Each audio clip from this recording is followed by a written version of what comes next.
There have been a lot of excellent first-person shooters to hit the PS3 this year, most of which feature gritty, hyper-realistic battle situations meant to make the player feel like they're in the middle of a deadly war zone.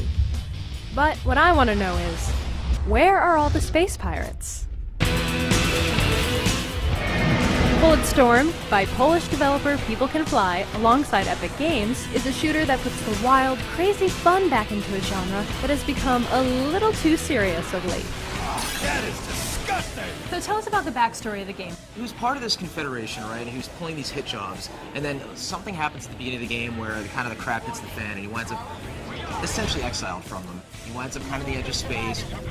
One thing leads to another, and somehow he and his buddies wind up crash landed on this alien planet that's filled with all sorts of nasty mutants, all sorts of horrible indigenous wildlife, and all sorts of crazy weapons. Now I know you mentioned that the weapons are way over the top. What are some of your personal favorites? Well, the guys that People Can Fly had this 4-barrel shotgun that just sent enemies flying everywhere. You can kind of cut them in half, and you get a cool skill shot for that. There's a weapon called the Bouncer that launches kind of a giant cannonball, but then you can unleash it to just have it repeatedly hit in one location. And then you can kick guys into that, you can pull the ball towards you. There's a gun that shoots 100 bullets at once, and if you line up your enemies, you can kind of get a kebab and kind of kill them and get multiple skill shots for that, skill points. It's really a ton of fun. Some of the most unique weapons you've seen since the original Unreal Tournament. Tell me more about the skill shots. I know those are a big component of the game. Well, I mean, when you look at your average gamer when they play a game, they're just going for the path of least resistance. They're like, how can I kill this enemy as quickly as possible? In Bulletstorm, we encourage you to really play with the enemies, kind of like a cat would play with a mouse before it takes it out, right? So if I see an enemy, I'm like, oh, that's a point farm. I want to knock him up in the air, I want to kick him around, I want to take him out, get trap shooting score, and basically take those points and spend them on more cool stuff. One of my favorite things about the game is the writing. It is absolutely hilarious. Last train out of Explosion Town. What are you doing, fatty? Eating the bullets? How did they decide to go that route with the game dialogue? It's this guy named Rick Remender, and he's completely insane. He wrote this great series called Fear Age, and we're talking to all sorts of different writers, and when reading his style, it's just this great, pulpy stuff. What exactly am I looking at here?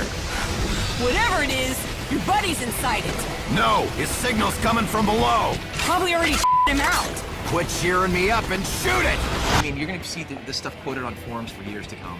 Now, I know you guys are really known for the Unreal Engine, but People Can Fly had their own engine previously. Why did they decide that the Unreal Engine was the right way to go? Yeah, People Can Fly had a certain amount of success with their engine. They did that great game, Painkiller. But we're at the point where it's 2010, and in order to develop a game, you need a set of tools that allows you to be ruthlessly efficient. And that's what Unreal Engine allows us to do. They did a great job on Gears of War PC. We worked with them on some other things, and then finally realized, like, hey, let's craft a new IP. You guys, let's see what you want to do, and let's see what makes the most sense, and let's see what's fun, and have a blast with it. Problem solved! Now, is there going to be a multiplayer or co-op aspect to the game? There's not going to be a versus. What we're going to have is a mode that we're calling Anarchy mode. It's a 4-player cooperative mode. A lot of people want to initially draw that kind of analogy to Gears of War's hard mode. It's really not the same thing in the fact that you're not trying to just survive. What you're trying to do is get to a certain point where you get to a certain score. And the way you do that is by cooperating with your buddies. If you kick them in the air and then I kick them and finish them off, then we get extra points. So we really encourage cooperative playing with your enemies in order to get nice scores, in order to kind of get past the gating to get to the next level.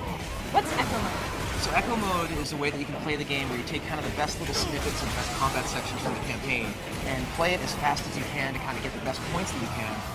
And then play against your buddies, but kind of in an asynchronous way. So if you play the game like, on a Friday afternoon at, 5 o'clock and you get a certain score in the section, I log on that Saturday and I can see that you beat my score. And then I actually get notified that you beat my score. So I go online and it's like, oh, look, you're doing better than I did. And I'm like, oh, I'm going to go in that mode, I'm going to beat your score. And then you have this great game of one-upmanship amongst your friends. What would you say were some of the biggest challenges in making this game? God, the biggest challenge with this game, I think, was kind of getting to the point where we could develop an IP that was fun, something that was pulpy, but it wasn't really over the line, right? There's really a fine line there. If you look at where all the state of shooters are right now, it's this very serious, war never changes, or war has changed. And it's like, you can kind of put a montage of all these military shooters together and be able to recognize them. They're great games, but at the same time, they take themselves so seriously. Bulletstorm's just like, screw that, let's just put a big boot in people's face, let's have crazy lines of dialogue, insane enemies, over-the-top weapons, just put the fun back in the first-person shooter. I just think it's hands down one of the most fun games I've played in years, and every time we go to a playtest, we're always hooting and hollering and figuring out all these great things we can do, and I'm really looking forward to the gamers getting hands-on with it. With the biggest, most over-the-top weapons, This place just keeps getting better! alongside dialogue that will have you cracking up while you rack up the points shooting someone's head off, Bulletstorm is one of the most colorful and fun games we've laid our hands on in a while. And with the Cliffy B seal of approval, it's bound to be an ass kicker.